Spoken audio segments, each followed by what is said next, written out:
Shri Krishna, Shri Krishna, Shri Krishna, Shri Krishna.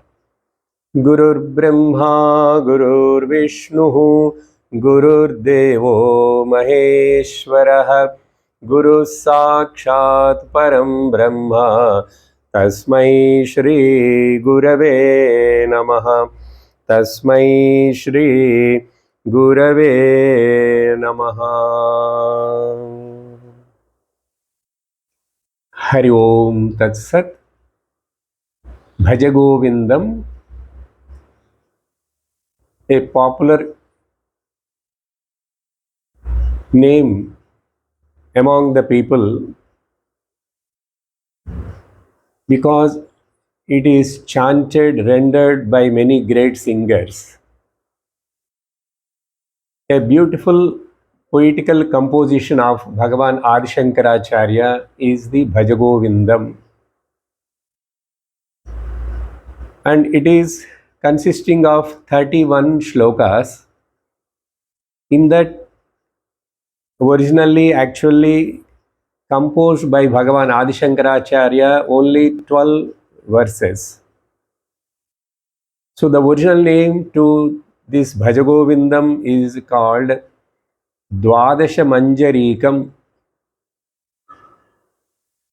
which consisting of 12 beautiful bunch of flowers, a bouquet of the flowers of 12 is called Dwadashika Manjarikam, Dwadasha Manjarikam.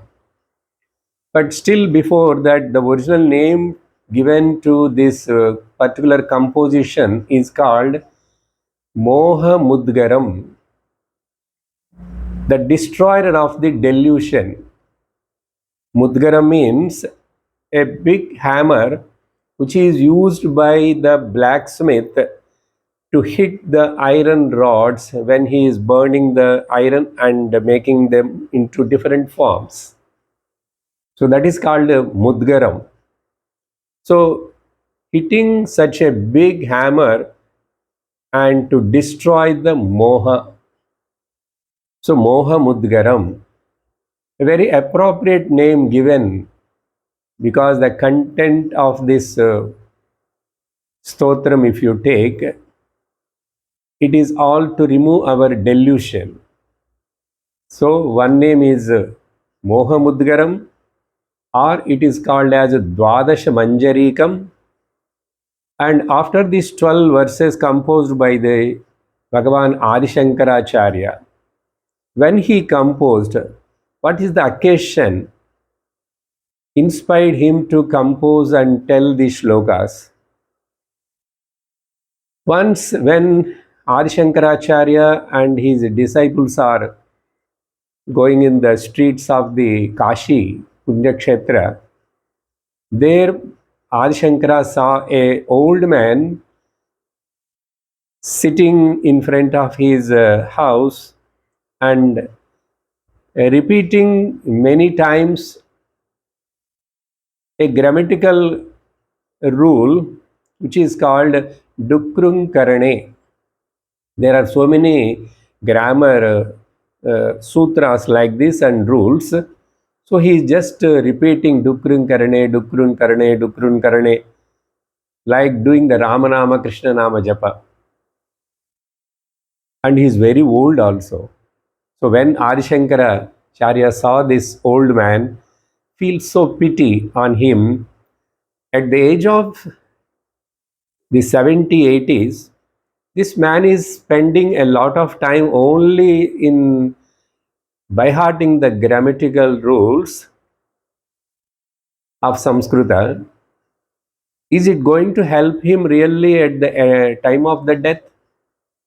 So this question arose in the Bhagavan Shankara's mind, and being is a compassionate master, Acharya, he felt like that to say something not directly but indirectly and let him understand the goal of the life, in which age what we have to do and which is more important. So like that particular period in the time, Bhagavan Adi Shankaracharya composed 12 slokas. Composing means they come spontaneously from the mouth of the acharyas. He didn't sat and start writing thinking like the writing the Shankara Bhashya or Upanishads and all like that. No. Most of these stotrams are all comes out of his heart spontaneously. And these stanzas are very, very poetical, so sweet. Even any child also can listen and learn and by heart. So, such a sweet and melodious composition, Bhajagovindam. Today we are starting to listen. What is the meaning of it? Many of you may heard before also, but still, again, if you listen, it is refine our mind. It gives more clarity in our understanding about the spiritual life. What is the meaning of sadhana? Then, after Shankaracharya composed the 12 shlokas, then the disciples who are around him, they also contributed, each student, which are very prominent disciples, and they are also well versed in Sanskrit, living with acharyas since so many years. They also contributed one shloka spontaneously. They also started telling. I like that there are 14 shlokas which comes later. Later means after the Bhagavan Shankara uttered, rendered those 12 shlokas. These 14 together called Chaturdasha Manjarikam. Chaturdasha means 14 shlokas. So 12 plus 14, it becomes 26 shlokas. Then again at the end, Bhagavan Adishankacharya, with compassion, giving the final instructions to all his disciples, and in course of time future, whoever reads this Bhajagovindam, they will also get the final instructions after giving, talking about the how to remove the delusion which is born out of the illusion. Any illusion will create the delusion. For example, we see the mirage waters. So mirage water is an illusion there. That illusion means which is not there, but which looks like it is there. That is called illusion. Same way, we see the rainbow in the sky in a particular situation. So that illusion creates the delusion in our mind. Oh, see, there are 7 colors. Or our mind gets deluded and we'll feel like, oh, there is a water. But fortunately, no man will go and try to drink that water because he has got a intelligence. He knows that it is only an illusory appearance, but it is not real. But if you see in the case of the animals like the desert animals particularly, or in that case any drought time or the summer season, this deers and some animals particularly uh, they search for the water. When they see in this hot sun in the sand from a distance, they feel like there is a water and they will go to drink that water. When they go more and more further, what happens? The water goes still behind. So like this, they will go, and finally sometimes some animals will die also because already they are thirsty and hot sun, but they think that that is the real water, and finally without energy and the water and all that, some animals will die by running behind the mirage waters. It in Sanskrit it is called as Mrugatrishna. Mrugatrishna, the thirst of the animal which wants to quench its thirst by going to drink the mirage waters. So that is called illusion, delusion created because of the illusion. Now, these examples and this particular thing we have to apply in our life. That is what Shankara means. So, this 30 shlokas, of course, there is at the end of the Dvadasha Manjarikam, they generally say that whoever reads like a Palashruti, this Dvadashika Manjarikam, they will, who surrender themselves at the feet of the teacher, they will be liberated. So, including that shloka also, if you take, it becomes 31. Or one more is added in between, but ultimately now we are going to read 31 shlokas. Bhajagovindam. Now, a few more points about this delusion and the what is the purpose of reading this book, and what is this actual the Bhajagovinda name when it came, how it is appropriate, and like that. Few points. One is so I'm talking about the illusion which creates the delusion. Now here in this world, in the relative world means the world which is experienced by all of us has no reality, just like as the mirage waters. But very difficult to accept this. How much the Shastra says the world is an illusion. It is only an appearance, but it is not really there. How? Forget about the mirage water example and the rainbow example. Come to the example of our own dream. In our own dream, every day, every one of us will see different dreams. According to our age, how many hundreds and thousands of dreams we have already seen. And any one dream is real? Do we think any time that dream is real? No. All the dreams are only an illusion which projected by the mind, and in the dream is a fact for the dreamer. But when we become the waker, we know very well that the dream which was seen by me, in me, by my mind, in the mind, it is only a projection. If the mind is the cause for the projection and the illusion which created the delusion there also, in dream also we may run behind the so many again illusory things. Seeing the TV in the TV, like cinema in the cinema, another cinema. Now, this point when we come to apply, when Shastra asks to apply this for your waking world is nothing but another dream. How to accept? Difficult in the beginning. We cannot accept just simply like that. But we can go step by step. First, what is the goal of the human life?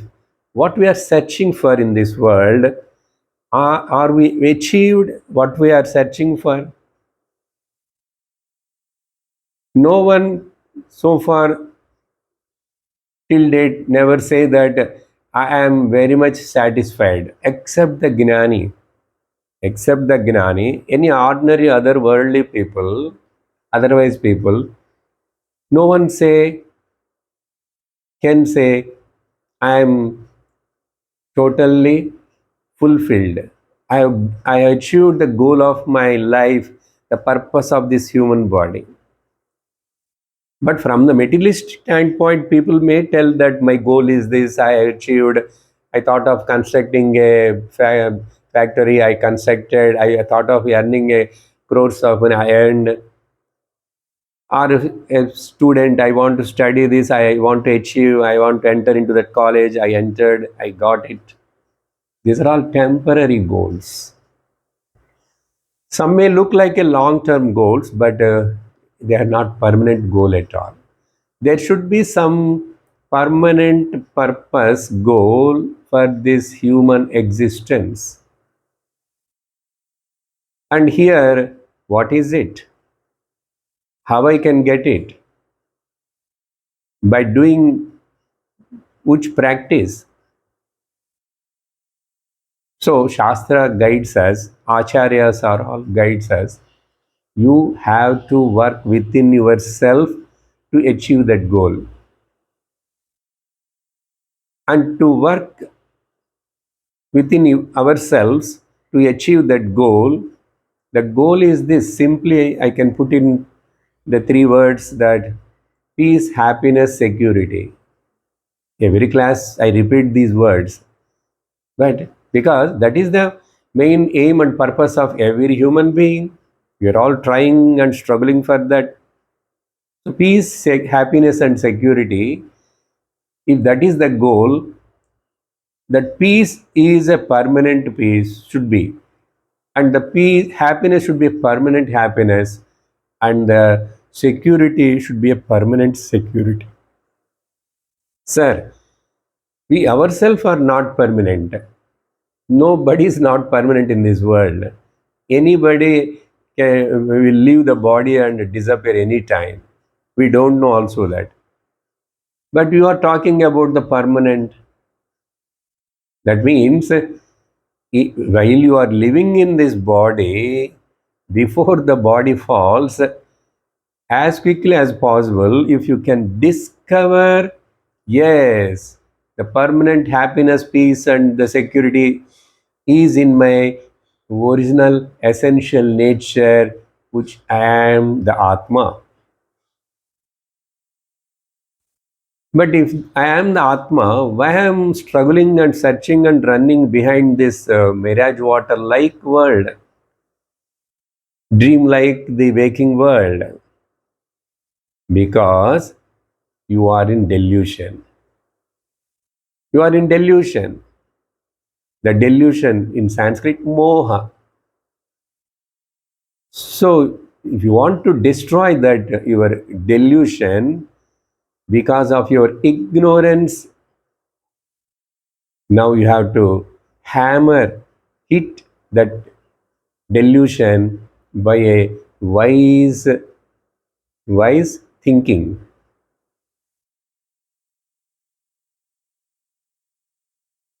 We have to replace our wrong notions with a right notions. And we have to do everything is a rewinding. We have to undo whatever we have done so far. Whatever we are thinking so far is the true and real, and we are keeping so much giving importance so much to that.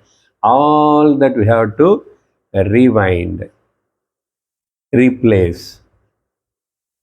Then that delusion will go away.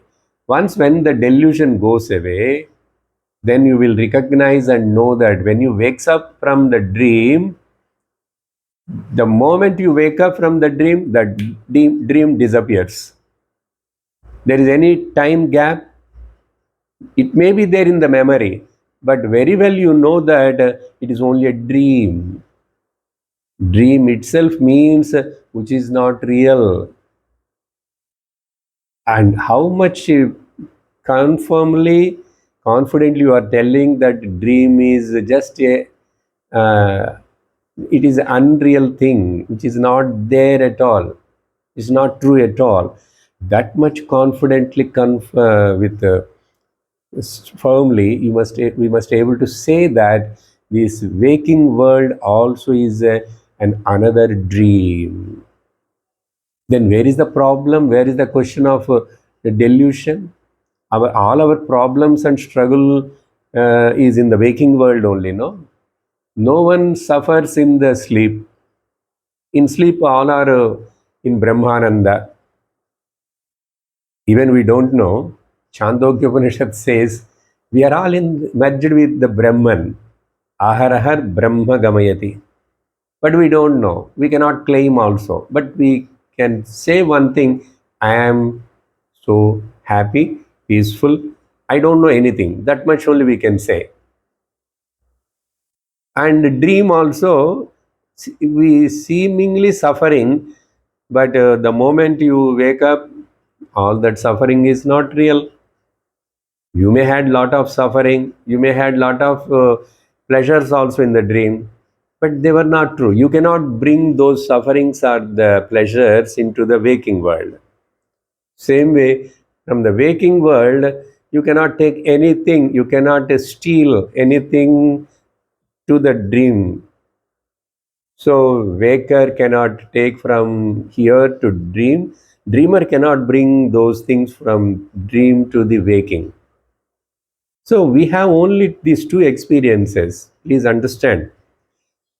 Uh, Waking world and dream world.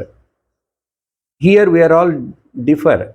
My waking experiences, my feelings, my anticipations, my goals are all different for each one, generally local in the world. In dream also, the dream which I saw, that you may not seen, which I am going to see, you may not to see those dreams. It is entirely different. But we are all one in one state, that is the sleeping state. In sleep state, we are all one. No one can deny this because everybody's answer after the sleep, if I ask the 10 people, everybody says, I slept well. You slept well? Tell me, what is that wellness means? He cannot describe. That's all, sir. I slept well. I slept like a log. And it will be very nice. Now I am fresh. Now you ask another person. The deep sleep experience, he also can say only that much. No one can say more than that. And we don't know anything. We don't know anything means I don't know about my body, my mind, my job, my family, my body sufferings, my other problems. Nothing. It is not actually nothing, but it is the everything. In that everything, which is one thing, and everything included in that. Never say like the Sunyavadis of the Buddhism or others, Nastikas, nothing is there. No, there is one thing. In that one thing, the one thing is the everything. That means what? All differences are disappeared. So when the differences are disappear, when the differences disappear, we are free from the delusion. Do you have any delusion in the sleep? If your delusion is there and confusion is there, illusion is there, you cannot sleep because illusion, confusion, delusion, all these are belongs to the mind. But there is the mind also gone somewhere. We don't know. We can't say where the mind has gone. Mind slept. We can say that much. Mind is not functioning. So when the mind is not active and it is gone its source and it is totally quiet, free from all the differences, so free from the delusion. So in waking, if you can remove all the differences in spite of they appear. So seeing the unity in diversity in the waking state. This is called in the scriptures, Bhagavad Gita or Upanishad, Sarvatra Samadarshanam. Multitude, diversity may be there. Dvaita appears, but still with my knowledge, intellect, I understand that these differences are only apparent. Only they're apparent. Some of you may thought that Bhajagovindam immediately will sing nicely. We will also learn to sing.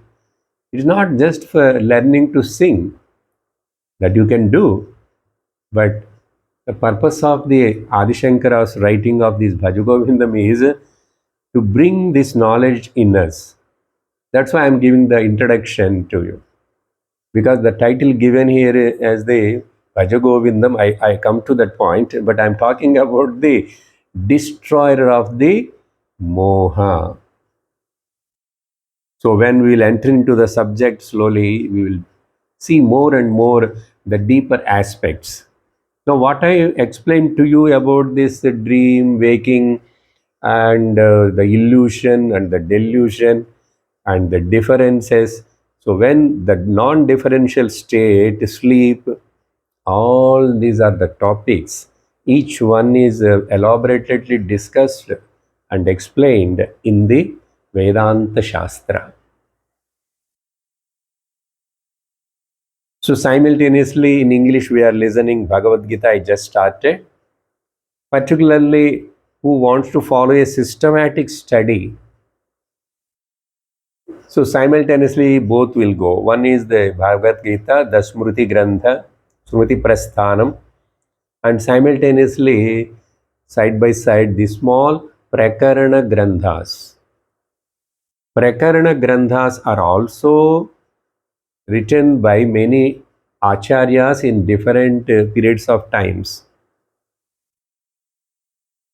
And these Prakarana Granthas are very simple. They are very small.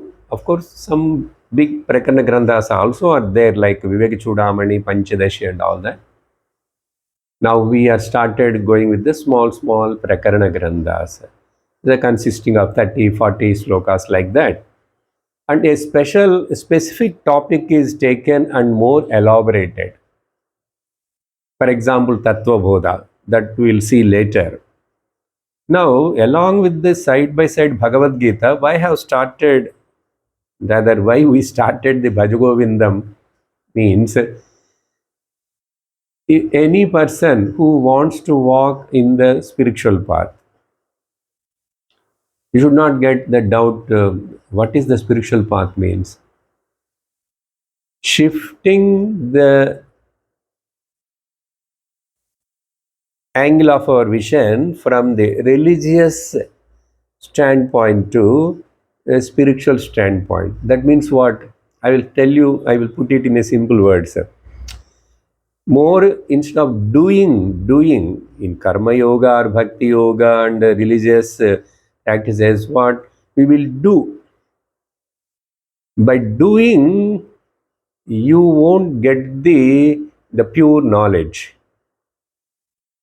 Remember, by doing, you will get the purity of the mind, quality of the mind, that mind which is qualified to do what?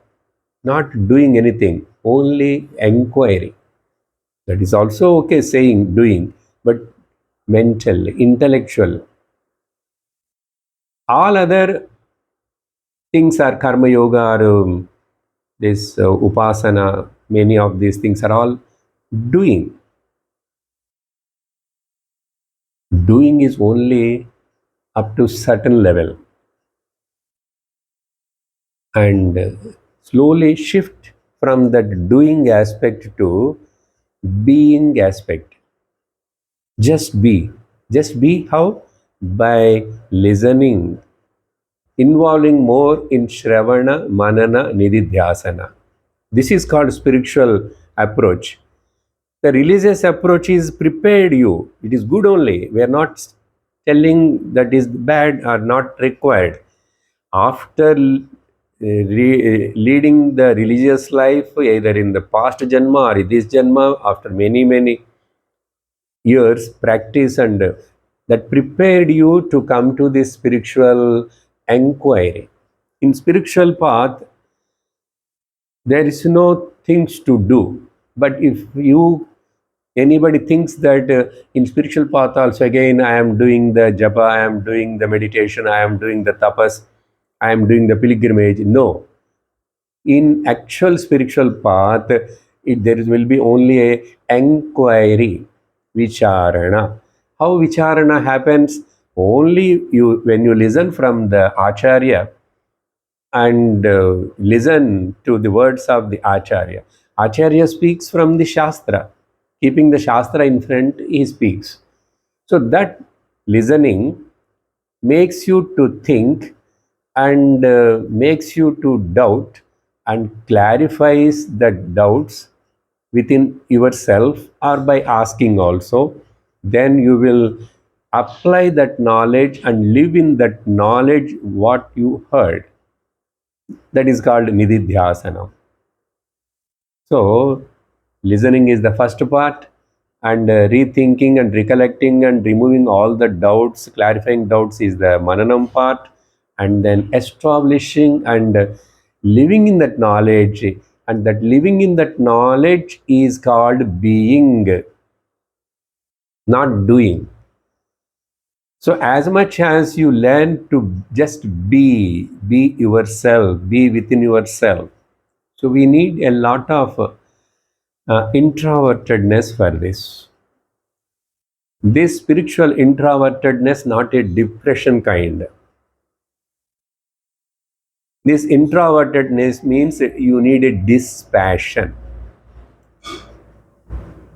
From the extrovertedness of the mind, slowly you shift the attention, make the mind more introvert. Introvert means what? What for introvert? To inquiry. If you want to inquire, the inquiry should start from within, by us, within us, and then only the clarity will come. Swami Vivekananda used to say that the Western scientists are that they their laboratories are outside. They keep on do the research in the outer world, outer laboratories. But this our Eastern scientists, that means our rishis, our acharyas, always use their own equipment as the laboratory. So our research is inside, not the outside. When this inside the truth is discovered, the same truth is outside also. You need not specially discover and do the research in the outside, because outside searching is very difficult and it is so vast, isn't it? Take for example, whatever the scientists looking for galaxies and the stars and with all this keep on going out and out, and there is any end for it? There is no end. It is ananta, unlimited. So whenever whatever he discovered something, then again next another doubt and another question and another problem he faces. Then he have to discover again. There is no end for the discovery. In fact, doing the research and discovering outside is a foolish thing, foolishness. That's why our acharyas, our tradition, the rishis, the vision is that search within you. Start the search from you.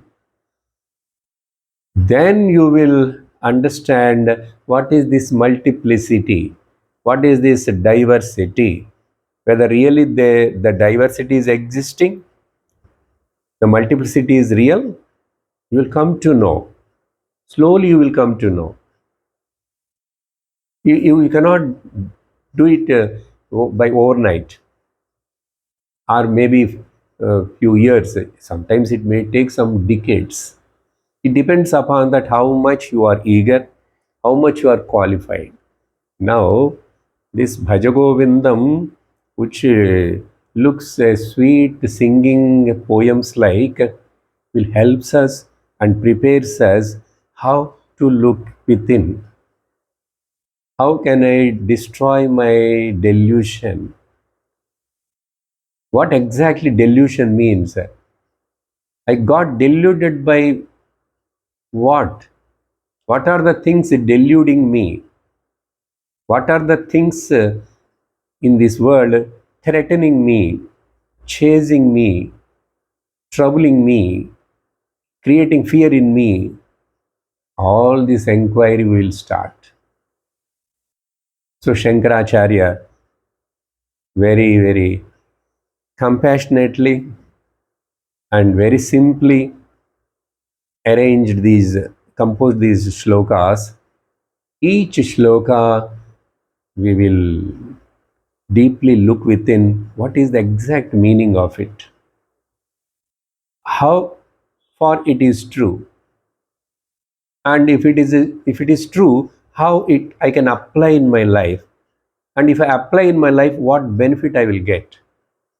So all these things we will get, uh, we'll understand clearly, slowly, if you listen systematically, regularly, and sincerely. So we need first a sincerity, commitment. Generally, we say Shraddha Bhakti. Shraddha Bhakti. These two will helps us. If there is no Shraddha, Shraddha means what? First of all, I can say simply, you must believe that what Acharya said, what our great rishis said, what our Upanishads are saying, they are true. They must be true. I may not able to understand, I may not able to grasp it fully, but they are the truths. Because they are not bound by any time or the space. Whatever is the truth before, now also the truth is same, and it will be. It was, it is, it will be. Truth never changes. The reality never changes. But the relativity keep on changing. Keep on changing. Because it is keep on changing, the name given to this relative world is called Jagat.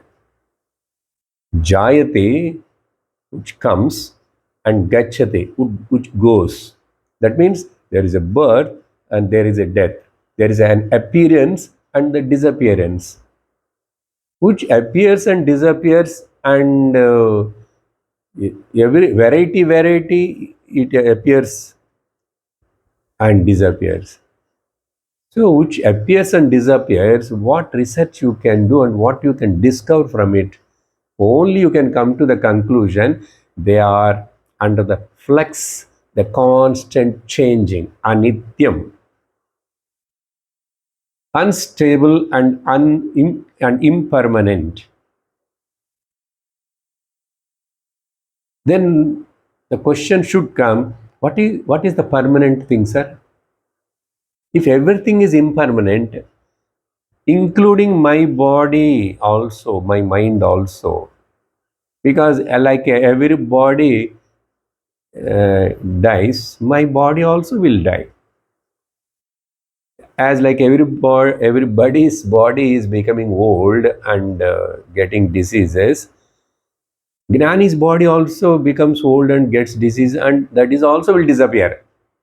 But the difference is between the wise and otherwise. Before this body disappears and falls, with the same mind or the higher mind, the intellect, by applying it in, by doing inquiry as the Shastra guides and as the uh, Guru instructs, if I do that, I will discover I am not the body mind complex, which is beyond the relativity and the impermanent things.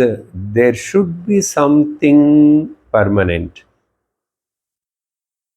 If we take just, then who am I? What I am? Because body I am not. Because my body, I say, I use the body. I say, my mind, I will say. So when I say my mind, I am different. My mind is different. If I say my cell phone, oh, I am not the cell phone. Cell phone is different and I am different. Like this, anything you talk about, always there should be that my or I stand separate. That means I am not that, I am not that, I am not this, I am not that. So I am not that, I am not this, I am not this, I am not this. Neti neti vakyataha. Manobuddhyahankara chittani naham. Ide the same Shankaracharya. It's a beautiful Pratasmaranam composition. Nirvana Shatkam. So after negating everything which is impermanent, then what is left? There is any permanent thing? So you must get a genuine question about it. What is then permanent and real? The world may be so big.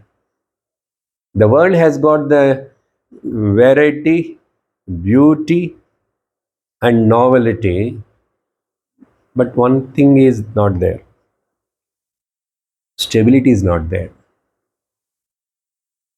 The variety, novelty, beauty, and novelty, multiplicity world, known by whom? Me. If I am not there, if I am not claiming that, where the world stands? The seer, if I am not there, who sees? Who can say that sun is there, moon is there, world is there, objects are there? Who will tell? Who can say? So I am the center, nucleus, but what exactly really that I am? So this is what the total scheme of enquiry of the Vedanta, slowly. The same thing is explained, discussed, and told in a different ways by different Upanishads or the Shastras, Smriti Granthas, Shruti Granthas, Shruti Prasthanam, Smriti Prasthanam, or the Prakarana Granthas. So keeping this background in the mind, now let us come to the first shloka of the Bhajagovindam. Being the title itself is Bhajagovindam, after reading I will tell why it is popularly called as the Bhajagovindam. Very nice title. The first stanza. Bhajagovindam, Bhajagovindam, Govindam Bhaja Mudhamate, Samprapte Sannihite Kale, Nahi Nahi Rakshati Dukrin Karane. Bhajagovindam, Bhajagovindam, Govindam Bhaja Mudhamate.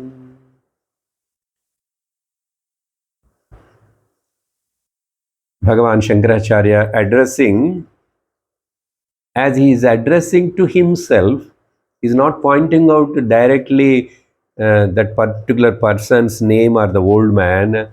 He is addressing to his own mind.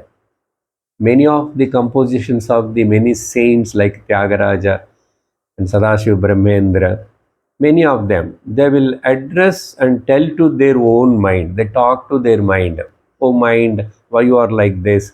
Why you are running behind the worldly things? So like that, hey, bhajo mana, bhaj re, oh mind, manasa sanchara re. So many kirtanas are addressed like that because they don't want to teach to others, or they talk to either the Lord or they talk to their own mind, and they cultivate the mind. They make the mind passive. They make their own mind to understand. They make their own mind to be as an asset to them, not the liability. So here also, oh Mudhamate, hey Mudhamate, Mudhamate, oh foolish mind.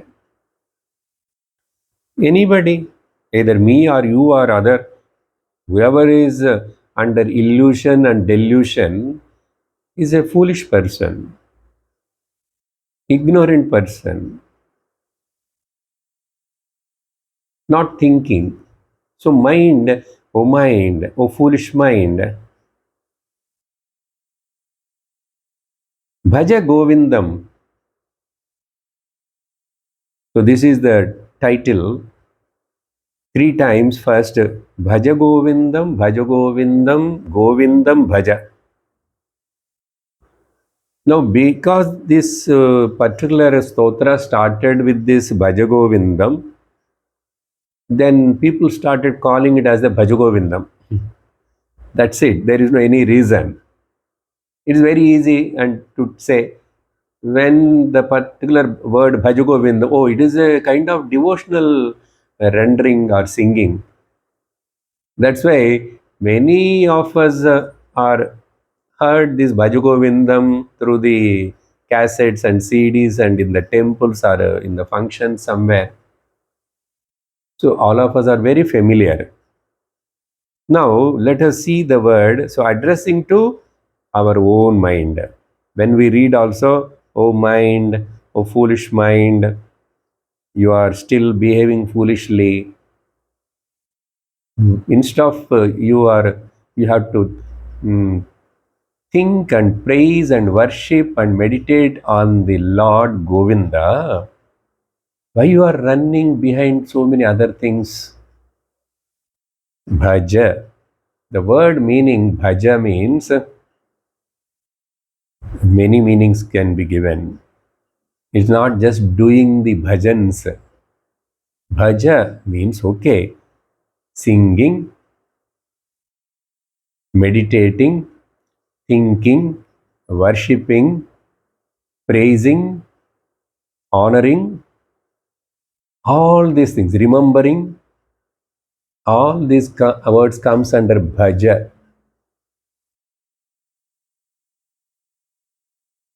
According to the Sanskrit root meaning, one or two, bhaja means sevayam, doing the seva, worshipping in English. Bhaja means vibhaja, vibhajana, separating also. What is that separating? Separating the atma and anatma and seeing. Seeing the what is real, what is unreal. This viveka is also called bhaja. Bhaj means vishrayane. That means separating.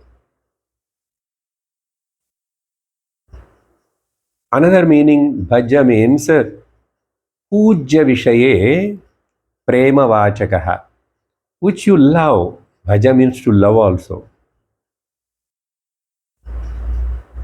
So pujya vishaya, worthy of worship, worthy of honoring, worthy of surrendering, whichever is there, to say that your love towards it is called prema vachakaha, is called bhaja. In the same way, when this bhaja is added with a pratyaya, which is it, bhaj plus the pratyaya is called it, it becomes bhakti. That also means the same only, where there is no division, where there is no vibhaktis. Okay. Vibhaktis means what? The case endings. To you, to me, by me, for me, from me, all these are there. That is called vibhaktis in Sanskrit grammar. So where there is no vibhakti, and that is called bhakti. Who sees oneness in spite of manyness, that vision is called bhakti. So bhaja, and it is told 3 times. What is the reason? Just 3 times, 3 periods of time. Bhaja morning also, bhaja evening also, bhaja night also. So this 3 is a very important number in the spiritual scriptures. 3 in 3 kalas, 3 avasthas, 3 periods of time, and all the trinities, 3 murtis. They are not 3 actually; they are all one. So bhaja, bhaja, bhaja, 3 times it came, or we can take it as by doing this worship, this devotion, this singing of the Lord, I may be get rid of from the Adi Bhautika, Adi Daivika, Adhyatmika conflicts or the inflictions, afflictions, tapam, tritapa nivaranardham. Shanti also we tell 3 times for that reason only. So bhaja means such a broad meaning is there. So don't just simply think that somebody is sitting in the temple and singing some bhajan and is going with the bhajana goshti or in the bhajana group. Not like that. That is a one part of this bhaja. So when you take this word in a wide sense, it is wonderful word. Bhaja. Remember, render, offer, surrender, show devotion, love, meditate. So many. All this comes under see oneness.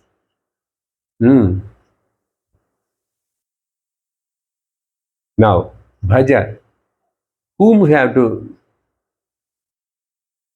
about whom we have to sing or pray or show devotion, whom we have to love.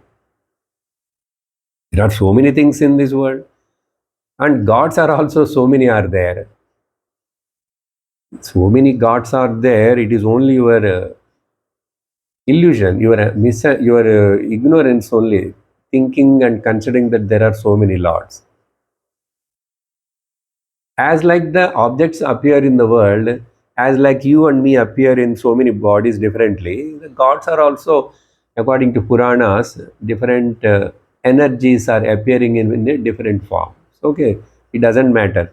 But what is the Moola Karanam? The root cause of all this? There should be only one cause for all this effect. That is what very deeply now the discussion is going on in Chandogya Upanishad.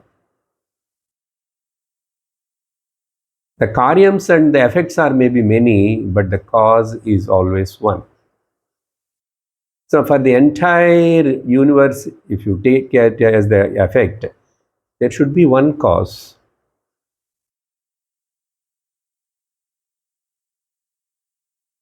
Bhaja Govinda. Why this specific word Govindam? Shankaracharya is looks like, or his name himself is Shankara, and he is a Saivite like, okay, Saivite. He born in that family, that tradition, Shiva Bhaktas and like that. So that's why either that Shankaracharya, after Shankaracharya is born, they will keep only Vibhuti like this. So it indicates that.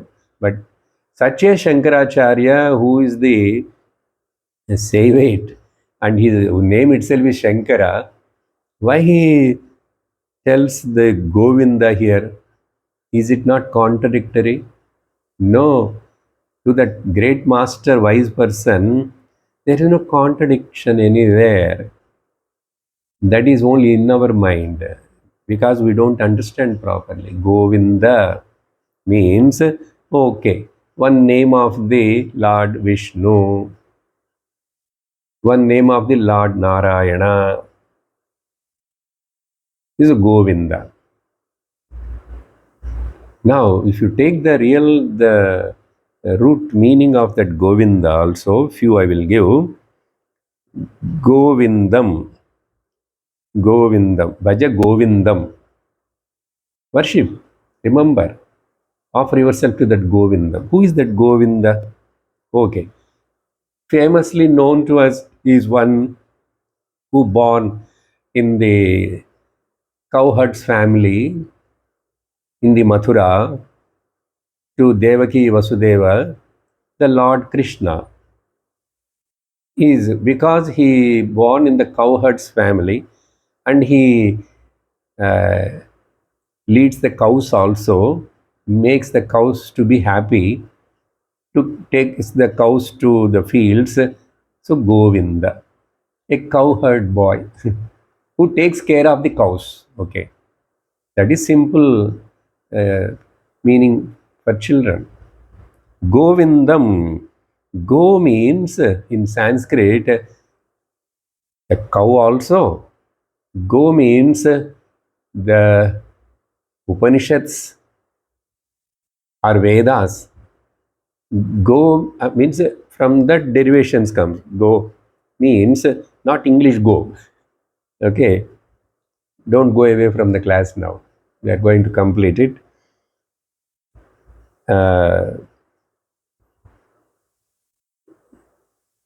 Gobhihi vindate iti Govindaha. Gobhihi vetti. By Vedas and Upanishads, which is known the truth is called Govinda. In fact, the truth doesn't have any name. Finally, one name the Shastra keep on telling Vedanta is Brahman. But that name also is not necessary because when he is not having the form, where is the name? If the form is there, only name will be there. So Gobi. Otherwise, this Go can become Gam. So Gam means cows. Gam Vindati Palayati iti Govinda. Gam means Gam, means Prithvi also, the earth also, who makes the earth happy and also rules the earth is called Govinda. Go means our sense organs are also called as Go, Gam, or so like this, the root, if you take the Sanskrit, it gives these meanings. That means who is enjoying or the experiencing by being as the back in the indriyas, our sense organs.